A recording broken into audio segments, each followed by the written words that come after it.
Welcome everybody to the FSGP of Canada.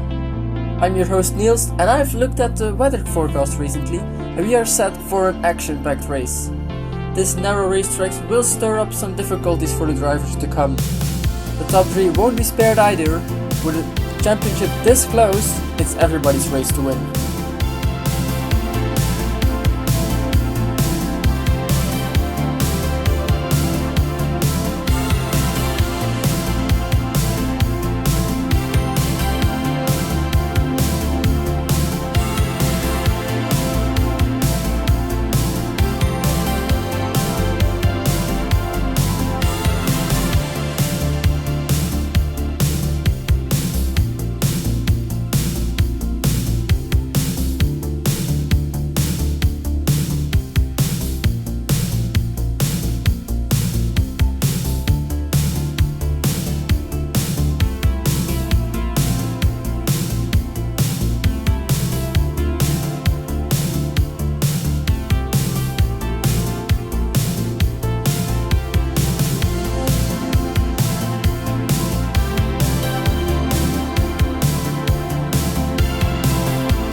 Then we go onto the grid. Steven Fish is in last place. Then Almahoya, a newcomer in 11th. He will try to get his first points with Mattias Patarozzi and Edwin von Zweigberg.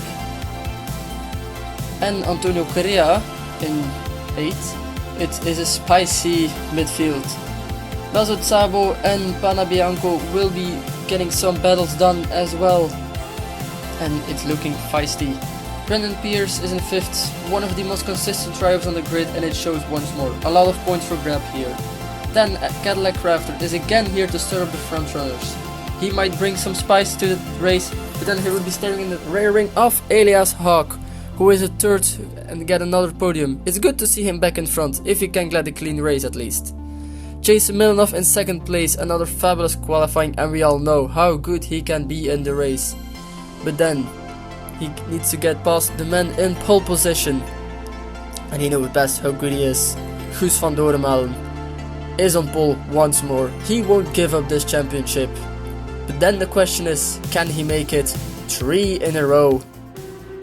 5 lights and it's foot to the floor. Who's the first one to get into turn 1? It is Doremalen with Milanov on the outside. Great defending from Doremalen. But Milanov stays close behind. Hawk stays in 3rd place with Crafter in 4th. They're coming up to the 2nd straight with Milanov still very close on the rear wing of Milanov. Almost touching the grass there.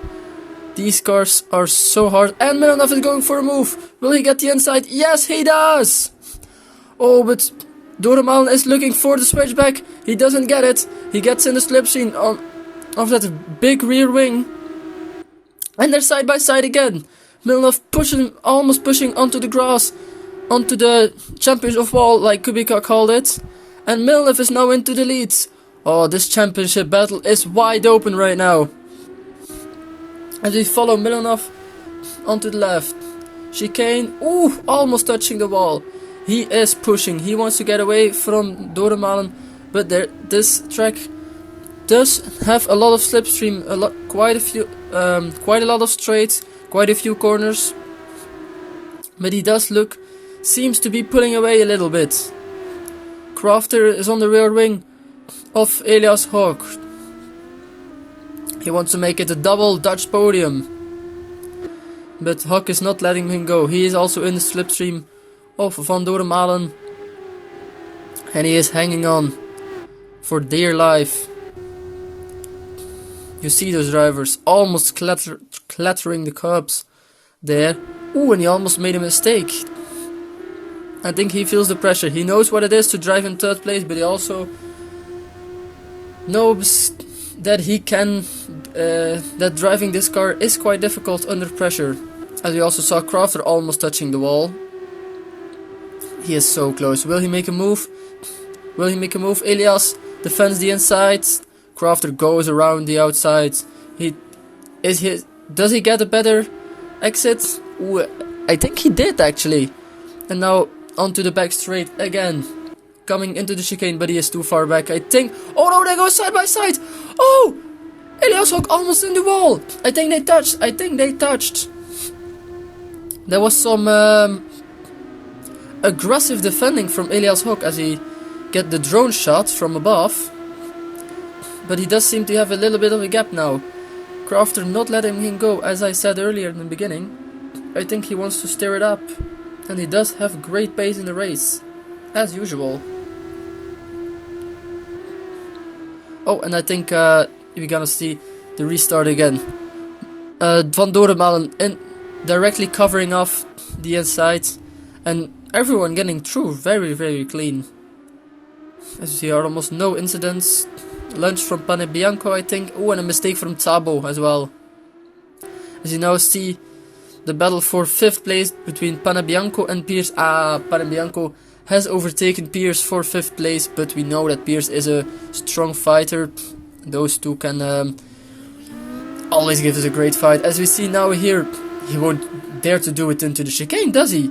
Oh, he almost... Oh, but then he left the door up for Zweigberg to get to the inside. And Zweigberg, oh, almost pushing. Oh, a knee spin. Oh no, disaster for Pane Bianco. Oh, I think Zweigberg will be hurrying from the stewards now. Because that was not a clean move. Pushing him into turn 1, 2, 3, 4, 5. I think. As you see now, the top two. Milanov, in the beginning, he was pulling away a little bit. But now, Doremalen does seem to pick up the pace. I think he wasn't in the rhythm in the beginning of the race. Which made him a bit more vulnerable. But now you see him also getting really close to the walls. The slipstream is also helping him keep getting closer.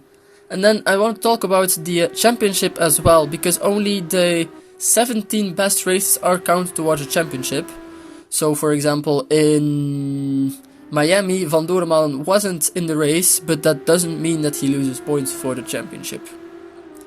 This does mean that the championship is still wide open, even though Milanov does have more points now. I think Van Doremalen has more race wins. So in the end, that might make the difference. If, of course, Van Doremalen doesn't miss any more races. Because I think it's now his second race that he misses. So he can still lose, not race in 4 races. Van Milanov now, he does seem to be edging a bit further away from Van Doremalen. He knows how to drive, he knows that he can drive away. I think Milanov a bit struggling with the tires, with the curbs. Sometimes you have it, sometimes you don't. I saw Milanov also taking a little bit of a different line through some of the corners. Here Crafter as well, he didn't go fully on the outside on that corner, on the exit, because I think sometimes it's not actually beneficial to go fully on the outside, because you might even lose time or it's too risky.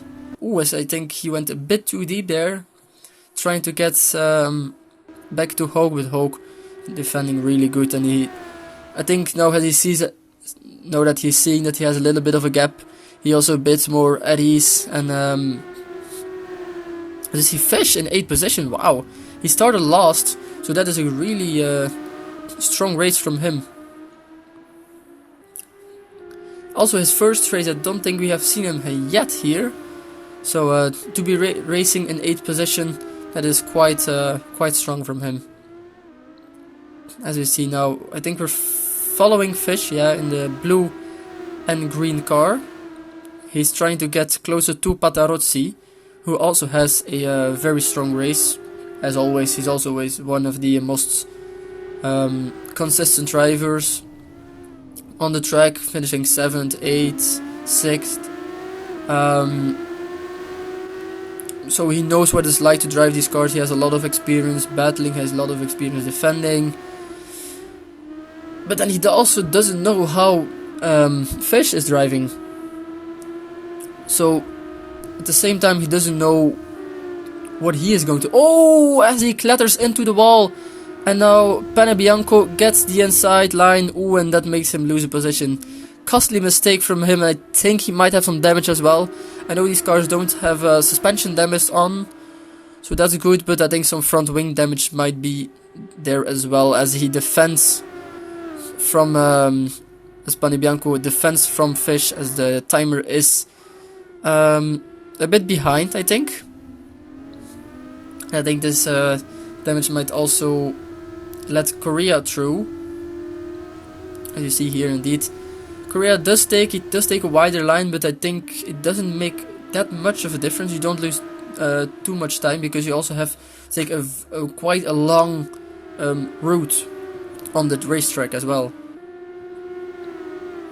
See, one of the best overtaking zones is in this hairpin, because here, yes, you do have the long straight. It's good to get closer to the car in front, but you also have to remind that with the chicane at the end of the straight, it's not...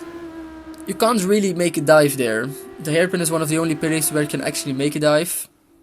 I see Doornmalen still hanging on to Milanov. The gap was 9/10 of a second. Now it's 7/10 of a second. So he is hanging on. He is hanging on. Now Patarozzi and the Fish still in battle. Fish is driving really, really good. Real props to him. But as we know, he is not that experienced. And he does seem to be making a bit of some mistakes as Panebianco goes wide. Actually, this might give Patarozzi a chance to get closer to him as well for 7th place. As you see, Pierce on the leaderboard, that also Pierce and Zweiberg have just disappeared into the distance. So now it's mainly the battle for 7th between Panebianco, Patarozzi and Fish. As you see them here with the drone shots. Really cool shots here, really cool liveries, these cars. And really cool, and I think that was Panebianco again getting a bit on the grass. Oh, and that's Milanov. No, that's Van Doornmalen getting his first pit stop. Ooh, and he almost gets collected by Sabo, I think, who is lapped. I think he wants to do an undercut. I think it's a smart move, honestly. Cutting the race in two, because every driver has to make a fuel stop, because they can't do the full distance. And I think it's smart. That way, you just have to do the race twice. You can use a little bit less fuel. You don't have to fill it up all the way. But I don't know what Milanov is going to do. I think he's in a good rhythm. I think he's going to continue driving. These cars are quite difficult to calculate how many laps you can do on them still, because they're only 5 liters and can actually get into the car. So that's 1 liter is about 3 laps. So if you see on your screen that your fuel is low, you don't actually know how much is still in the tank. Is it 1 lap? Is it 2 laps? Can I maybe even do 3 laps? So that is also something they have to calculate, the drivers. As the Fish now really close to Patarozzi. Might he make a move into the hairpin at the end of the track? I don't know, he has to get a close and a good second sector, as I think he went a little bit too slow. I always see him losing a bit of time on that in that chicane. But here in the corners 5 and 6, there he is quite strong. That's a corner where he made a mistake last time, going too fast, clattering over the curb. I know he's not making a move now. But Patarozzi is losing time to Panebianco, so he is getting less slipstream. As Fish is he going to get to the inside? No, he's not. He is waiting for a move, waiting for the right moment, maybe waiting for Patarozzi to make a mistake, because he knows these cars are prone to mistakes, so you never know. And also I don't think he wants to end his first race into the wall with someone else, just like what happened with Sabo as well. With Sabo. So that is really sad. So I don't know what he is again really close. Again on the rear wing, but I don't think he's close enough. The straight isn't that long. It's long enough to overtake someone if you're on the rear wing, but otherwise it's not that long. And yeah, here you can't overtake. It's ooh, Patarozzi made a mistake. Yes, he did. Fish getting into the slipstream again. Oh, has he made a mistake? Oh, when we cut back to what happened with Fish and Patarozzi. As we now see Crafter and Van Doornmalen again, and Fish is still behind. Oh, quite a mistake from the camera crew. Now Doornmalen. Now will he lose time behind Crafter? We don't know. If he loses time, I think Milanov is going to win. Milanov is in front. He has clean air. He has a clean drive. Doornmalen needs to get past Crafter as fast as possible. And he is faster. He is quite a lot faster. Is he going to make a lunge on the hairpin? No, he is not. Oh, he is. I think Crafter went a bit wide and maybe left the door open for Van Doornmalen. And Hughes says, thank you very much for that place. I'll take that. And I'll get my next victim, Hoke, who is now driving in second place as well. Also really good. Crafter trying to brake late, but a bit too late, and now he is too far back to do anything. Yeah, clean move from Van Doornmalen. I think putting the pressure him. Ooh, and Crafter another mistake going onto the grass. He is losing time with that one. Yeah, he wasn't. In Monaco he was really strong this time. Bit with less, as we see now. Panebianco and I think that's Patarozzi and Panebianco into the pits. Elias Hoek also comes into the pits with 8 laps to go. Milanov still stays out, still staying out. He's going very long. Doornmalen isn't very far away.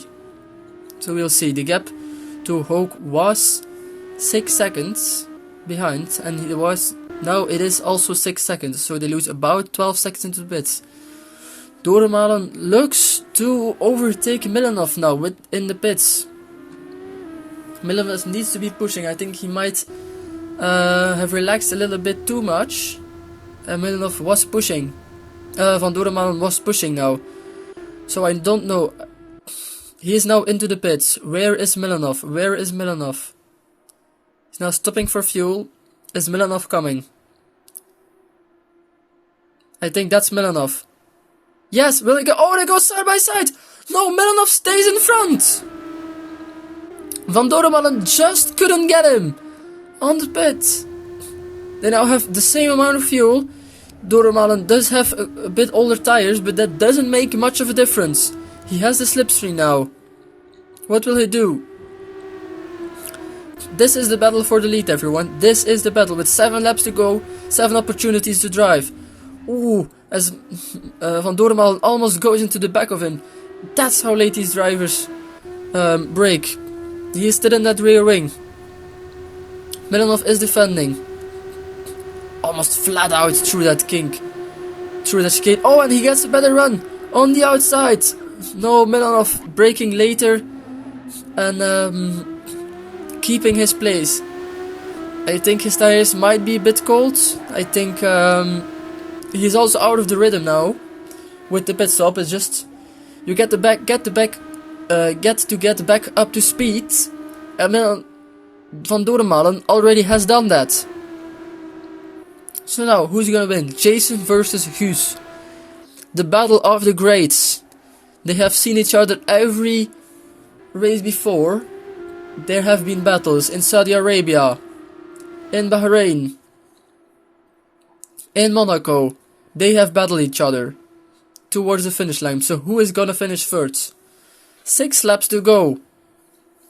And Doornmalen is still very close. Very close on that rear wing. Oh, only 5 laps to go now. But he is close. His second sector is really strong. And now he needs to know what he's gonna do. Is Milanov going to be defending into the hairpin, or is he thinking, no, he won't dive me? Ooh, was a little, I think it was maybe a little mistake from Doremal as he goes down the inside. No, he overshot it. Milanov with the switchback of dreams. And it says thank you very much, but it's not over yet. He's squeezing him onto the grass. Almost side by side. Will he get the inside line? I think he does have the inside line. Who's the latest on the brakes? It is Van Doornmalen, who takes the lead of the Grand Prix. What a fantastic race. But now, you have to remember, now Milanov has the slipstream. Now Milanov can get closer by with this short straight, where you can get closer. And now, he needs to get a good run through the chicane. Milanov defending. Milanov trying to look around the outside. Great defending from Van Doornmalen. But that does leave him for a worse exit. Doornmalen pinned to the inside line. They're side by side again. And Doornmalen again squeezes him out. 3 laps to go. Milanov is not giving up. He knows he can win this. He knows he has the pace. He had the pace all day. Just misses out on qualifying. But Doornmalen is not giving it up. What a brilliant race from these two gentlemen. 3/10 again. Both drivers need to have a good run through the chicane, and they both have quite a good run. Milanov, almost, and they touch each other. Milanov made a little mistake on the inside, and he clattered into Van Doornmalen. And now he is again into the lead. I don't know if this is what the stewards are gonna say from on this. As Doornmalen, I don't think he's happy with that. And he goes around the outside again. What a drive! I don't think Milanov actually expected him to do that, but he was just so much faster on the brakes. And now Milanov is again on the back foot. Only 2 laps to go. Only 2 chances to attack. Only 2 chances to overtake. And he is close. Doornmalen defending that inside line and getting a good exit. He pushed him quite wide. That was a bit sneaky from Doornmalen. Again, swerving on the straight just to make sure the driver. As it touched again! I think that's Van Doornmalen who caused that. Trying to cover off Milanov, but too late. And Milanov won't be happy about that either. Only 2 chances now for Milanov to actually get it. He's 4/10 away. That is not much, but it's also, I think it's a bit too far. If he gets a perfect run, he might get a chance to overtake again into the hairpin. Will he try to do it? Yes, he does a lunge. And that's the race lead gone, I think. No, it's not. Doornmalen still getting on that inside. They're side by side into the chicane. This can't get good, knowing the history of these two drivers. And Doornmalen still gets first place. They're going into the final lap. These are critical corners now. This is where it's all decided. Can Doornmalen just be fast enough and edge away? Or is Milanov stays Milanov close? And he does stay close. And will he try another lunge and overtake into the penultimate corner? Doornmalen pinned to the inside as they touch again, and they're again side by side. They're going into the final corner. Almost pushing him onto the grass. Who's gonna be first? It's Doornmalen to the line. Doornmalen wins. It's close. Yes, Doornmalen wins the Grand Prix of Canada, the FSGP of Canada, after a brilliant and not so clean battle. As we see Hawk and Crafter coming onto the line. Also great drive from these two. Elias will be delighted with the podium, and Crafter, another great race from him. Pierce is coming in 5th position. And Zweigberg in 6th. Szabo in 7th, he will be delighted. Korea in 8th and Fish in 9th. He scores his first points for the FSGP championship. And Pena Bianco in 10th. Might be a bit disappointing, but still a good race overall. And this is the championship now. With Hughes taking the win, he now has 6 wins over the 3 of Milanov. And that gives him the lead into the championship.